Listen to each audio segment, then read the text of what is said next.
always call them and get you the response you need.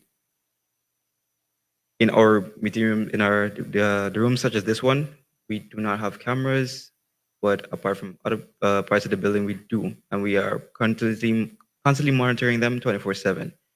However, if you have something of valuable value in your possession at the moment, keep it on your person at all times. And if it's a case that you did misplace it, we can always assist in returning it. All right. Thank you very much. Have a great remainder of your day. Thank you, Cassie.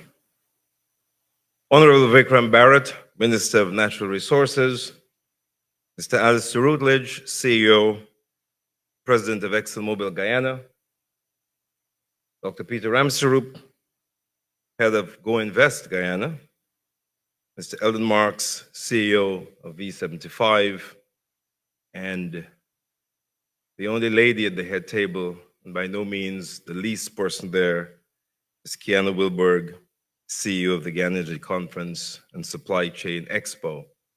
I also want to specifically recognize Mr. Lu Shaoshang, who's the president of CNOOC Petroleum Guyana Limited, and who is, as you know, one of the co-venturers in the Stabroek block. And then to every one of us else who's here, special invitees, the members of the media, very good morning to you. Our apologies for the delayed start this morning. Today is the first day of school in Guyana, so some people had a bit of a challenge getting in here. And it's also Education Month for a lot of obvious reasons. And that too is a good thing, but presents its own challenges. And then it's also the start of Amerindian Heritage Month, which I believe was launched a few minutes ago at the Umanayana. Minister Barrett, who's here with us, was just speaking over there. I'm a tad disappointed that he left his regalia and just came to us the way he is, but we're happy to have him this morning. We're very excited to be here today for the launch of the Guyana Energy Conference and Supply Chain Expo 2025. For those of you who've been tracking this conference and expo over the last 3 years, you know that the expo has grown exponentially from year to year and has grown by every metric. We've had more people participating in the conference. We've had more speakers at the conference with a range of expertise. The number of exhibitors and sponsors all continue to grow. The exponential growth of this conference continues, as you will hear today, and we are grateful that we continue to make this contribution to the energy conversations in Guyana, and that we've been able to expand into the broader conversations about the nature and character of Guyana's development. So we're pretty excited about today, and we're glad that you've taken the time out to share this with us. I want to give a special thank you right at the beginning to the members of the media who are with us today. The opening remarks will be delivered by our CEO, Kiana Wilberg.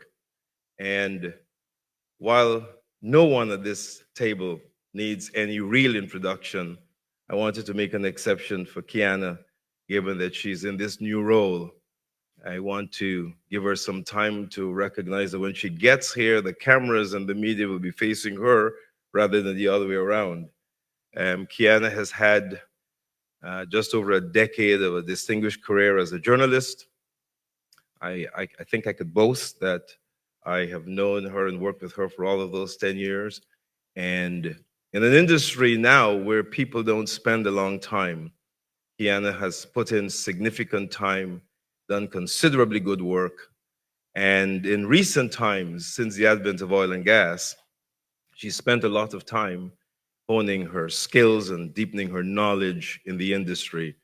And so I believe it's a very interesting outcome that she's now serving as CEO of this conference.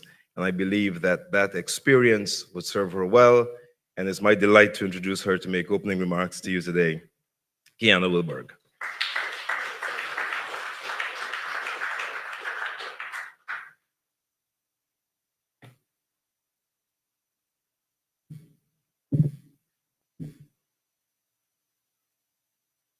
Good morning, everyone.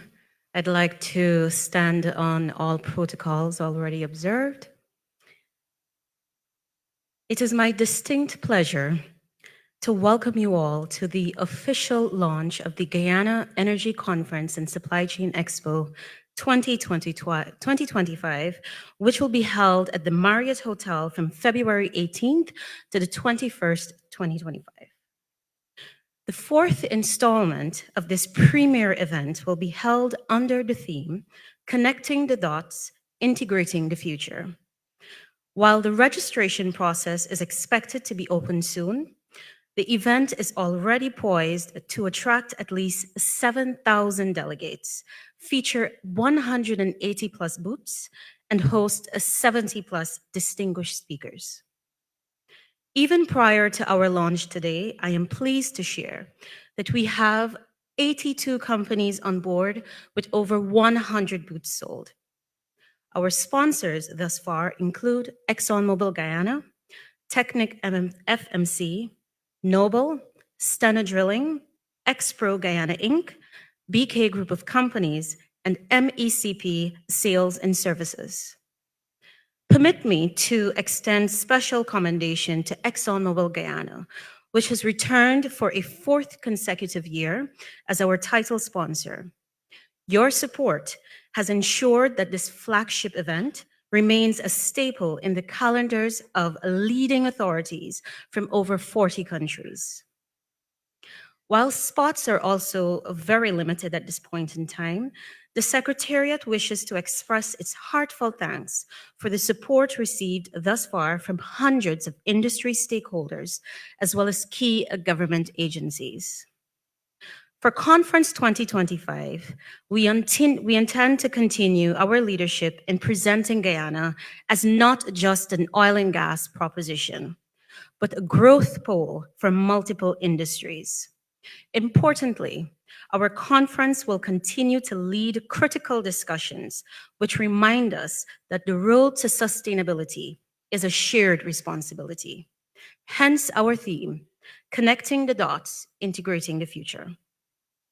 Some of the key topics that will feature on the agenda include a just energy transition, financing sustainable development initiatives, developing a workforce for the future, building resilient supply chains, and promoting the advancement of women in this industry. In addition to the main four-day event, we will introduce parallel sessions that delve into technical and specialized topics relevant to industry professionals. These sessions will cover areas such as renewable energy integration, supply chain optimization, the application of AI to improve efficiency and resilience, and so much more. The Secretariat also plans to host a number of new initiatives for 2025 conference. These include an energy run/walk and an essay competition, the latter of which will be done in collaboration with the Ministry of Education. We will also host a Taste of Guyana event, which will introduce delegates to authentic Guyanese cuisine.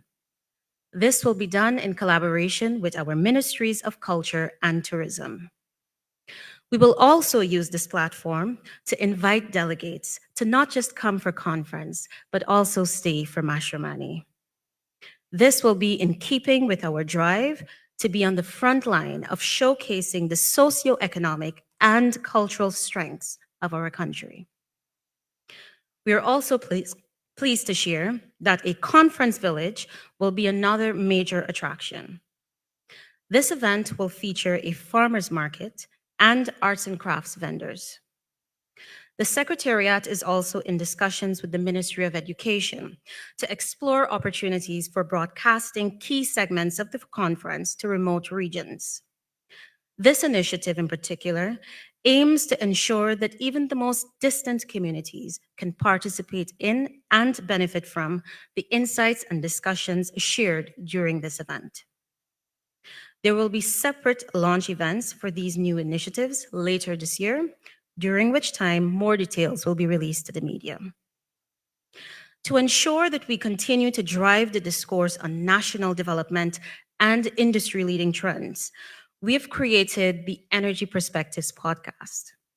Established in 2023 with ramped up production in 2024, the podcast serves as a safe space for discussion with industry stakeholders. So far, we've had over 50 episodes to date and nearly 20,000 listeners across various media platforms. The podcast, I'm proud to say, has emerged as a trusted provider of reliable insights and critical sectoral updates.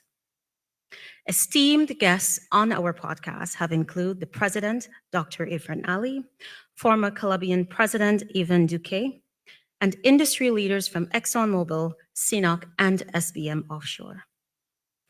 Under the visionary leadership of the Secretariat's chairman, Mr. Anthony White, management has also embarked on a comprehensive digital transformation, starting with a complete overhaul of our website. The new corporate look not only reflects the modern and forward-thinking ethos of this event, but it also enhances user experience, making information more accessible and engaging for all stakeholders. In addition to the revamped website, we will introduce a new conference app to enhance the registration process for users, ensuring that attendees can seamlessly manage their conference experience from start to finish. The Secretariat will also launch today a news app and podcast app. This platform is designed to deliver reliable and up-to-date industry information. It is poised to be an essential tool for stakeholders, offering insights and analysis on the latest trends and developments within the energy sector. Our exclusive digital partner, V75, will expound in greater detail later this morning on these new applications. In conclusion, the 2025 Guyana Energy Conference and Supply Chain Expo is set to be our most impactful yet, serving as a critical platform for advancing discussions on sustainability, innovation, and inclusive growth.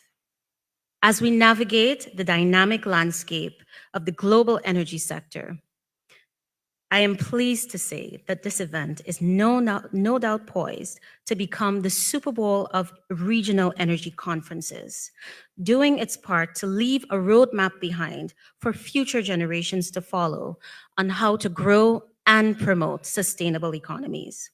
Thank you all for your continued support and commitment. We look forward to welcoming you in February 2025.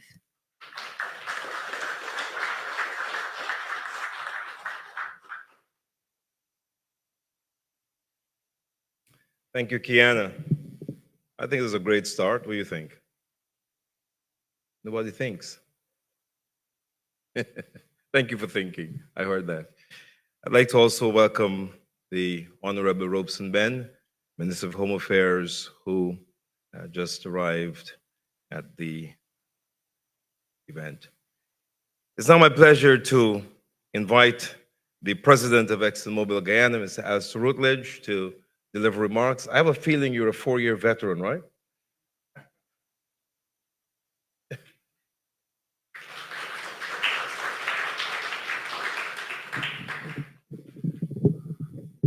Well, good morning, everybody. If you would permit me to stand on the established protocols. It's with great pleasure that we are proud as ExxonMobil Guyana to confirm our title sponsorship, as Kiana said, for the 4th consecutive year. We are very excited, looking forward to the event in February of 2025. That will be the 4th edition. And as a sponsor, what we're very excited about is that each year this conference continues to build on the prior years. It becomes larger, it becomes more effective at doing what we're looking for it to do. And it also comes every year with a fresh look at what is the focus for the year. It's for us a great platform to bring the business sector, the private sector, both local and international, together with the policymakers, with academics, to have a really strong conversation about the issues of the day, and in particular about energy, and the development of the nation of Guyana, but also the part that it's playing in the region and beyond. And so we're excited to be that sponsor again for the title sponsor for 2025. We look forward to the engagement that we anticipate will be even healthier than in prior years, and to exploring the theme of connecting the dots and integrating the future, which is very consistent with the way ExxonMobil is looking at the future and the challenges that we all face in continuing to deliver affordable energy, reliable energy supplies for development of society, but doing it in a way which is more and more sustainable for the future. And so really excited by the theme of next year's conference, excited to see all the people coming to Georgetown to enjoy not just the conference, but all the other benefits that we heard Guyana talk about. And most importantly, to engage in the dialogue and to further the discussion and plot the future for the industry in general, but specifically here in Guyana. Thank you.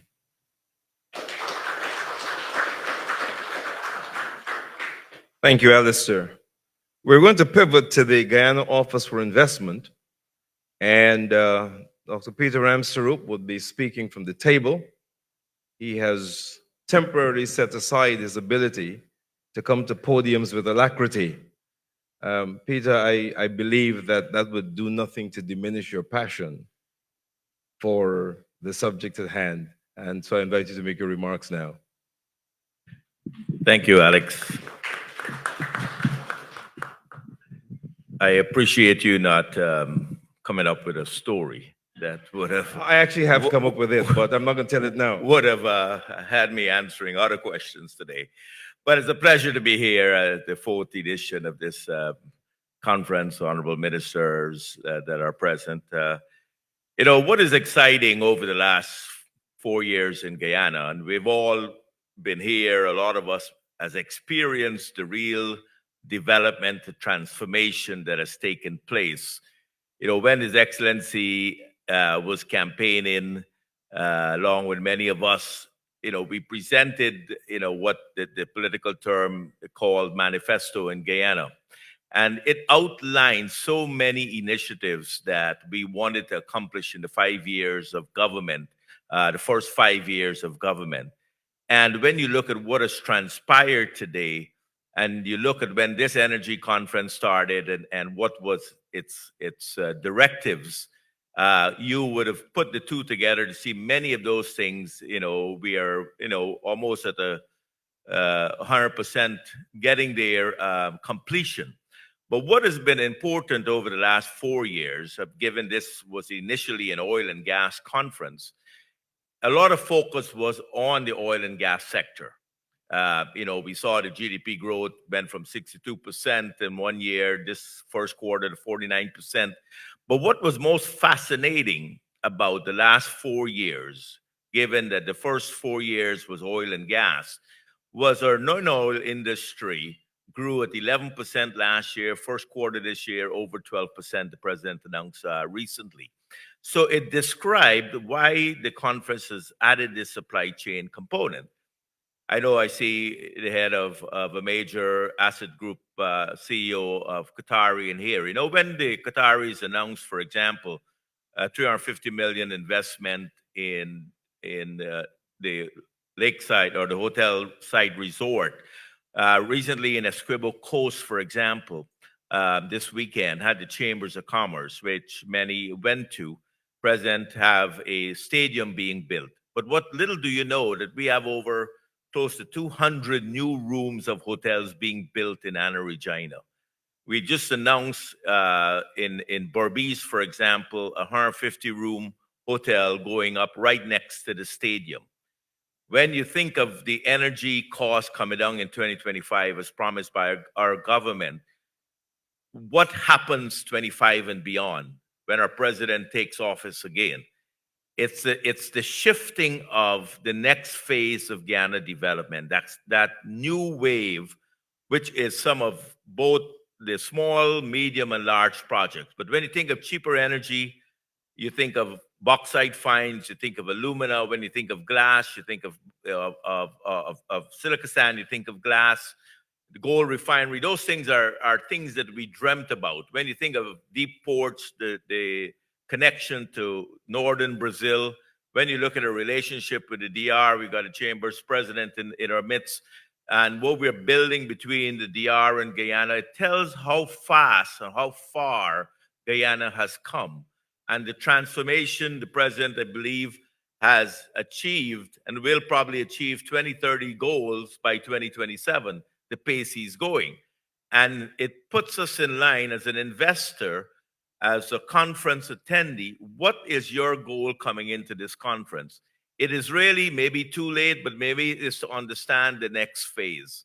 We're building out the infrastructure. We're taking care of our people. 7 new hospitals are being built. We're ensuring that wages, the taxes, all the components that you expect in social development is taking place. We're much more than oil. People ask us, where is the oil money?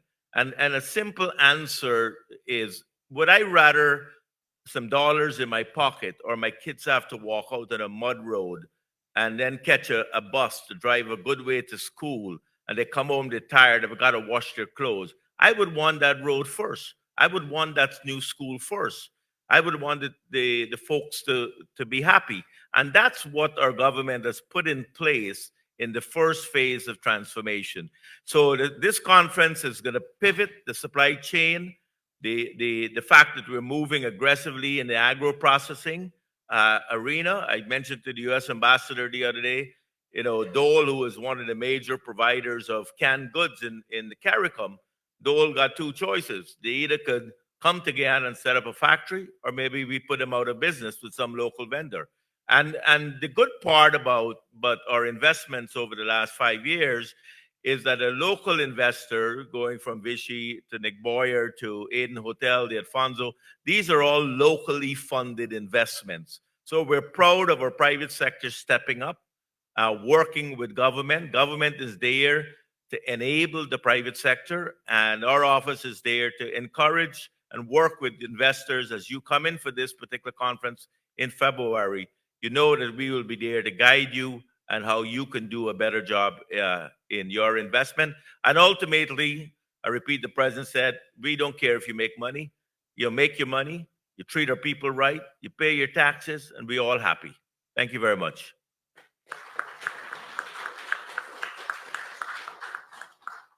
Thank you. I was right. The inability to move with alacrity to the podium has not removed the energy and passion with which Dr. Ramsarup delivers his message. Thank you very, very much. Guyana did announce that there are some significant technology transformations taking place on the conference properties, and that V75 is the technology partner that's doing that. And so it's my pleasure now to invite Mr. Ellen Marks, who's the CEO of V75 Inc., to make this presentation.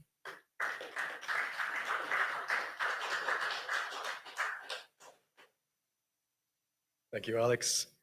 And standing on all protocols observed, good day, ladies and gentlemen.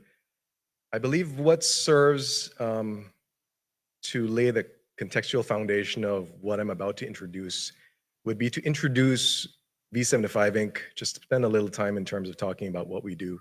So I'll start with that, and then we'll head towards the unveiling of what we have in store. So V75 Inc. is a homegrown, 100% Guyanese technology company.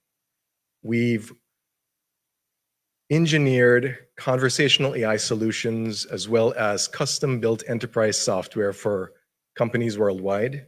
On the home front, we've worked with the Guyana Defense Force, several government ministries, the IDB.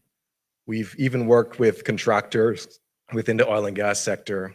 We've worked with numerous private sector entities, and now we're proud to announce that we're working with the Guyana Energy Conference in terms of building this technological future that will power the conference as years go by. So the unveiling is really the culmination of months of hard work from our engineers at V75 Inc. It's also a lot of hard work with regards to our cybersecurity partners at Privateer Cybersecurity.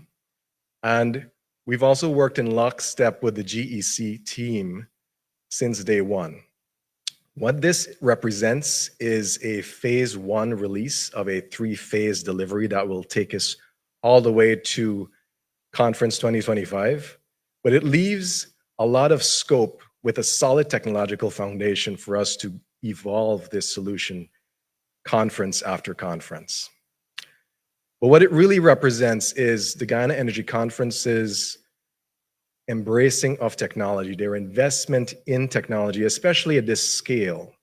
It also represents the Guyana Energy Conference's patriotism to have done so with a homegrown technological company. And it also represents their commitment to excellence. Ladies and gentlemen, allow me to unveil the Guyana Energy Suite.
Thank you, Eldon. I saw that Alistair got in, Vikram. You and I did. We didn't get in. I'm concerned. Our final and keynote presentation this morning is coming from the Honorable Vikram Barrett, Minister of Natural Resources of Guyana. Minister Barrett.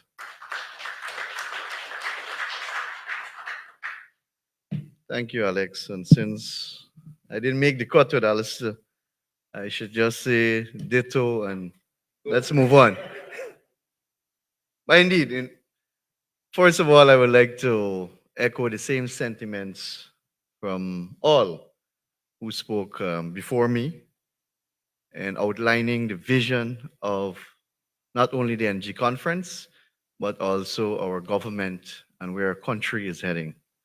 So I'm indeed pleased to be here today at the launch of the 2025, I have to ensure I get it right, 2025 Guyana Energy Conference and Supply Chain Expo. And in saying that, I want to commend, first of all, congratulate Guyana on her assumption of the role of the Chief Executive Officer for this conference. And I'm sure Guyana will build on the foundation that was laid already the last three conferences. I have the confidence in our abilities, and already we are seeing many new aspects being added to this energy conference and supply chain expo. I would also like to thank the team, Mr. White and the team at the NG Conference Secretariat for their vision and insight, and also for exploring and always being willing to adopt and to showcase what Guyana really is about, and not only about oil and gas. I wish also on behalf of the government of Guyana to thank ExxonMobil Guyana and all the sponsors who will be on board, and for their continuous support in ensuring that this conference grows to be one of the most premier energy conference around the world. And I already think that we are achieving that status slowly but surely. I was looking back at our history as a country, And when people started to come to Guyana after 1492, it was in search of the El Dorado, the city of gold. That was what lured people to Guyana in those days. But what happened? We diversify into tobacco, into coffee, into sugarcane, into rice cultivation. We move away, we did not only involve in gold mining, but we went to bauxite, we went to manganese, we went to diamonds. And it shows clearly that Guyana has never been an economy that was built on one single sector alone. And even today, as people come to Guyana in search of opportunities in the new oil and gas sector, we have a conference that will highlight opportunities across all sectors. So again, it shows that we are committed to diversifying our economy and not only to focus on one particular sector. And this is something I think Guyana, as a new oil producing country, that we are becoming a role model among new countries, new oil producing countries around the world. It is because we have not remained focused on one single sector only, but rather we have continued to grow and incentivize and to expand all the sectors.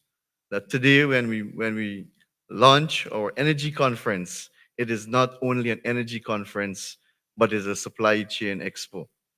Because all of these sectors are critical and important in building out the oil and gas sector in Guyana.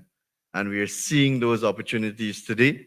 And I'm happy that our local private sector is taking advantage of those opportunities too.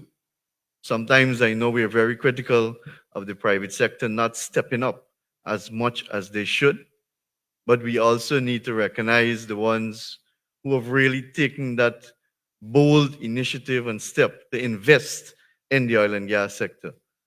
So we want to call on more investment from our local private sector. We have created an enabling environment through the local content legislation, through government policies, through our partnership with ExxonMobil and the Tier 1, Tier 2 contractors, so that opportunities are extended to local businesses. And I must say that we are pleased too to see that many companies coming to invest in Guyana today, whether the service is part of the Schedule 1 in the local content legislation or not, they are engaging local partners and they're seeking out local members of the local private sector to engage them and to partner with them. And I think that is a plus for us. I think that is one of the objectives that we were seeking when we tabled the local content bill in the National Assembly and passed it. And I think that was one of the objectives, to have local participation in the oil and gas sector. And also to get our local private sector to expand in the traditional sectors. And one of those traditional sectors, and I mentioned earlier how agriculture has been the bedrock of our economy and continues to be so. And we have seen the expansion of the agriculture sector benefiting from the oil and gas sector. We have seen the expansion of the tourism sector benefiting from the oil and gas sector. Construction, manufacturing, these sectors are expanding and they're benefiting from the oil and gas sector. And that was the intention of our government when we passed the local content bill. I think it was on the 29th of December 2021. Yes, 2021, if I can recall clearly. So today we have seen many local entrepreneurs, many local businesses being a part of Guyana's oil and gas sector. And when we were crafting our framework and the architecture, build out the architecture to manage the oil and gas sector, it was exactly to ensure that Guyanese play a part in the oil and gas sector. It was to ensure that we correct the mistakes made by other oil producing countries around the world. So much so that today, Guyana being a new oil producing country, is being used as a model for new countries entering the sector. And I mentioned before we had ministers from Namibia, from Suriname, and from many other small countries that are now entering the sector, coming to Guyana to look at our model. And they've been working with us to ensure that they too craft their framework in a way that mistakes made in the past will not be made again by oil producing country. And some of those mistakes involves the dependency on one sector alone. And we have worked tirelessly to ensure that we don't exhibit that kind of or make that mistake in depending on one single sector. Many countries, because oil and gas is so lucrative and brings in a lot of revenue with it, they sometimes neglect their traditional sectors. But we know that oil and gas don't last forever, especially at this point in time. Sometimes we say maybe we are a bit unfortunate. Unfortunate in the sense that we discover oil in 2015 and not earlier, like many other countries. Because when we discover oil, the pressure was already there on oil companies and oil producing countries. And 9 years after, nothing has changed. As a matter of fact, the only thing that's changed is that more pressure is being added to oil companies and oil producing countries, especially with regards to climate change and cutting emission and the energy transition that Guyana spoke of. Sometimes we think that it's probably unfortunate that we only discovered in 2015. And then we criticize the government and the vice president for saying that our depletion policy is to get the oil out as fast as possible and to use the resources to develop our country, to build out the other sectors, and to ensure that our people too enjoy a good life. But that should be any oil producing country's depletion policy. Because the mere fact is that the world is transitioning, whether we like it or not. So to hold an energy conference and not to discuss climate change and energy transition is basically shooting yourself in the foot. Because the world is transitioning away from fossil fuel. Whether they're doing it as fast as they should, whether it's moving at the pace we expected or not, that's another question. Because I personally don't believe that the transition is taking place as fast as it should. And that is why in Guyana's speech, I heard the word just in front of transition. And that is key and that is important. Now they've added another word to that. So it's just and organized transition or just organized transition. And that is key because we in the South, the global South, we in the global South have contributed and are contributing significantly to the development of our world. At the same time, we have maintained high environmental credentials. And we are the least contributor to climate change or emission in the world. But yet sometimes we face the most pressure in the global South. So that is why a just transition is what we need to see around the world. A country like Guyana, we should be boasting and we should be screaming from the top of the roof. Because when many countries around the world are making commitment to achieve net zero by 2030, by 2035, by 2050, Guyana is one of the few carbon negative countries in the world. And maybe just one of two oil producing countries in the world that is carbon negative. And that is something that we should be proud of. Because some countries, it will take them maybe another 30 years to achieve that. If they do achieve it. And it will cost them it will cost them a lot to even achieve that. We are already at that position. Even though we're an oil producing country, if you look at our low carbon development strategy, that is our roadmap to our transition away from fossil fuel. By force, starting with the energy mix, and then eventually transitioning fully away from fossil fuel based on our commitments. But when you look at the reality of the situation, can we actually achieve net zero by 2050? Can we fully transition away from fossil fuel anytime soon or anytime in the near future? You know, sometimes we need to be real. It might be good to give a nice speech and say we are going to transition, we are going to achieve net zero. But in real terms, is the world prepared and ready to transition away from fossil fuel? And many people honestly would say no, that we don't see the use of fossil fuel being ended, or the use of fossil fuel ended at any time in the near future. And mainly because of a few points. Every day, governments like ours, we wake up thinking how to improve the lives of people. How do we stop or reduce infant mortality rate? How do we keep our little children alive? How do we extend the lifespan of our people? How do we live longer?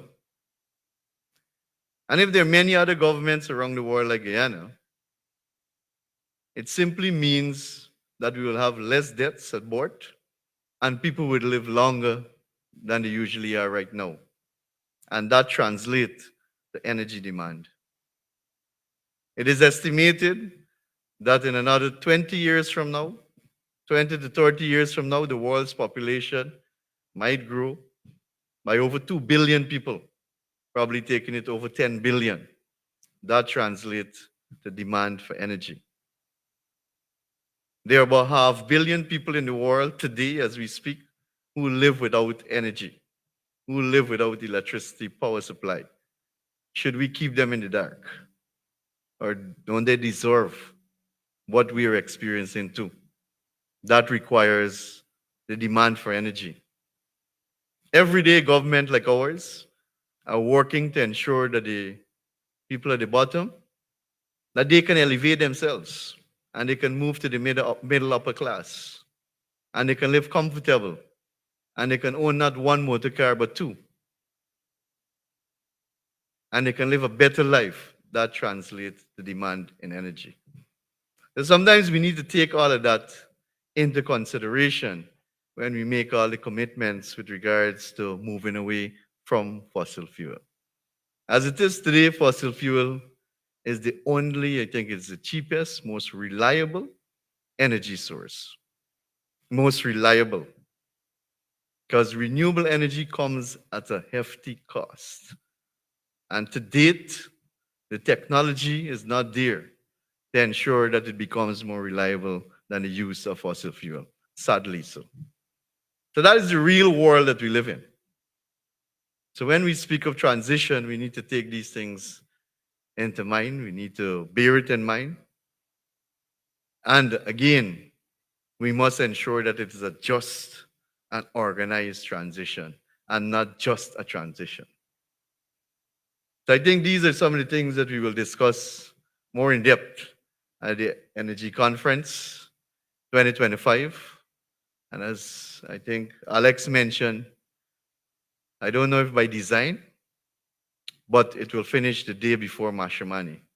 I think the organizers must be given some kudos for that. So it simply means that all our guests and all those who are coming to Guyana will experience Mashramani in Guyana, and they will see a different dimension of our lovely country. I know that this year will be much bigger than last year for sure. And I know that almost everyone around the globe who's involved in the oil and gas sector looks forward to Guyana Energy Conference. I'm sure Alistair will tell you the same, that anywhere you go in the world, people want to know what is happening in Guyana. And you know, I will close with this because I know I probably went over my time, as usual. But in 2017, when I was an opposition member of parliament, I went to a conference in Dhaka, Bangladesh. I don't want to say it publicly, but it was one of the best countries I went to.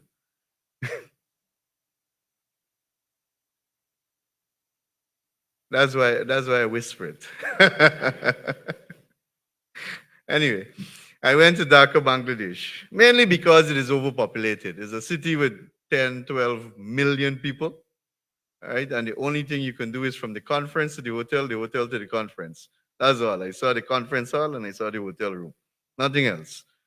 So my experience wasn't good. Maybe others will have better experience. But when I was there and I introduced myself to anyone and say that I'm from Guyana, they said, "Oh, you're from Africa."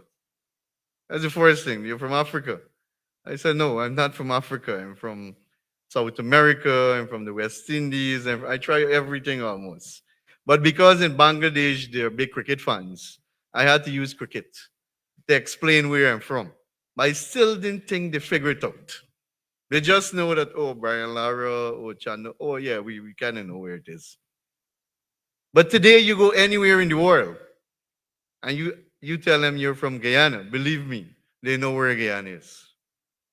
They know where Guyana is today, and that is the difference. And that was 2017. 7 years after, the entire world knows where Guyana is. 7 years after our country, our little Guyana is on the map. And we have to thank our partners in Exxon and in CNOC who is here, and the other players in the oil and gas sector for helping us in this journey too. I know many a times us, along with them, will come under a lot of heat, especially in the media.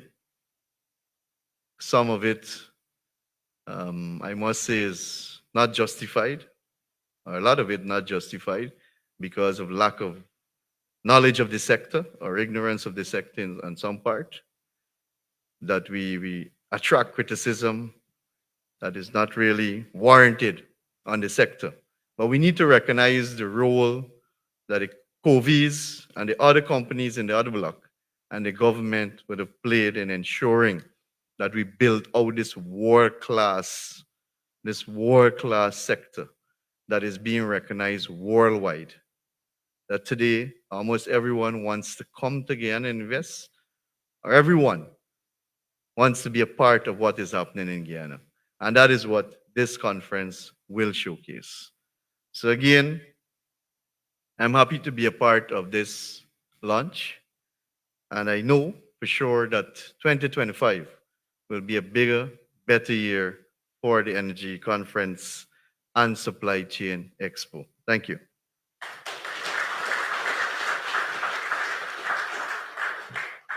Thank you very much, Minister Barrett, for your keynote presentation. As a result of which, I need to make a few announcements. The first announcement is that everyone in this room is family, because there are things we only say in the family, we don't say publicly. So now that it was said to you, you have to count yourself family. You're not members of the public to having heard the things that Minister whispered. I think Minister Barrett there gave us an outline of what the key discourses will be at the conference in 2025, and I think outlined adequately for us a sense of the context in which the conversations will be taking place.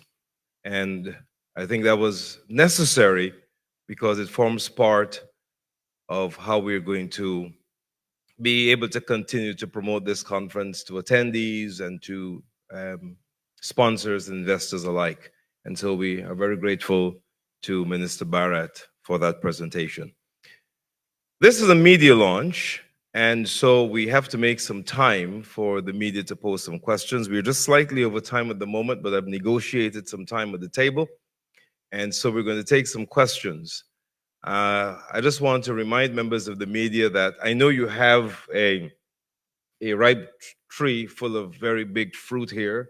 You have the presidents of two of the co-venturers, you have two ministers of government, you have a hobbled but still feisty Peter Ramsarup.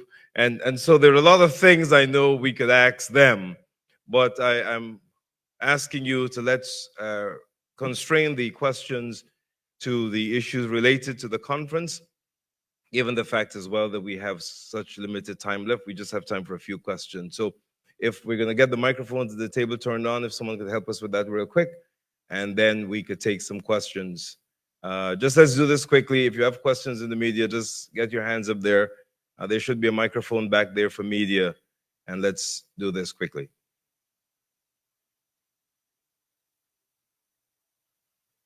Sorry? Alistair prefers to look at your news first. Me too.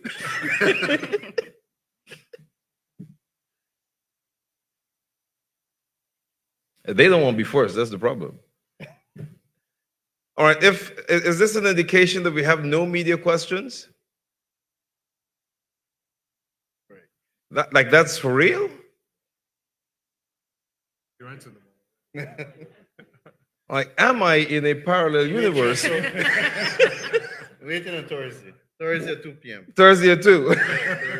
Maybe I should go over there and handle that one. All right, this is great. Well, no, it's not great, but you know what I mean. It's great for timekeeping that we got ourselves into a position where there are actually no questions from media. That is an extraordinary day in my long experience in this business. And sorry? Oh, well, listen, that's good. Thank you. That sounds like Dennis Shabrov from somewhere in the back. Yeah, I know. I don't see him. He's hiding behind the speaker, but Tell Dennis focus on the conference only. all right. Okay, so in that regard, then it just falls to me now to say some specific and some general thank yous. Again, I want to, if I just take a look at the major sponsors behind this, of course, ExxonMobil title sponsor. I want to thank ExxonMobil, and we are fortunate today that we have Alistair with us, along with Matt and Kwesi, people you all know. And I did mention from CNOC, Mr. Lu Shaoshang, the president of CPGL. He's accompanied by Mr. Baini Karan. I'm doing something dangerous here, which is to try to call names and companies. And that means I'm going to miss some names and somebody's going to get me for it. But hey, I've been in dangerous situations before. We'd like to thank next the Go Logistics, the other big sponsor of the energy conference, right next to ExxonMobil. And Go Logistics is represented today by Mr. Kurt Babulal. And if you know anything, you know that Kurt is also former CEO of the Energy Conference. We're delighted to have Kurt here today. Give Kurt a hand for me, please.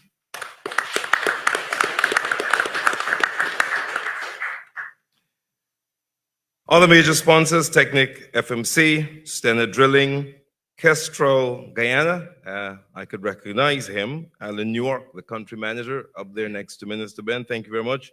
Zico Group, the Guyana Oil and Gas Support Services. I see Nick Boyer there. Sometimes I wonder how he chooses which hat to wear, but I figure he has some kind of formula. There's Expo Guyana Inc., GBTI, the BK Group of Companies, MECP Sales and Services, Lockring, and Fullworks. Those are the ones I would like to recognize this morning. And finally, well, just before finally, I'd like to recognize the members of the staff of the Guyana Energy Conference. Kian is here and spoke, but we also have with us today, I'm sure you recognize her, Fariza Hanif, who is Director of Media and Operations. Where's Fariza? You have to come in for your thank you and bow and stuff like that. So there's Fariza back there. who discovered there are actually things harder to do than running a newsroom. And the only thing she got from the newsroom is working late into the night as she did last night to ensure that we got this together today.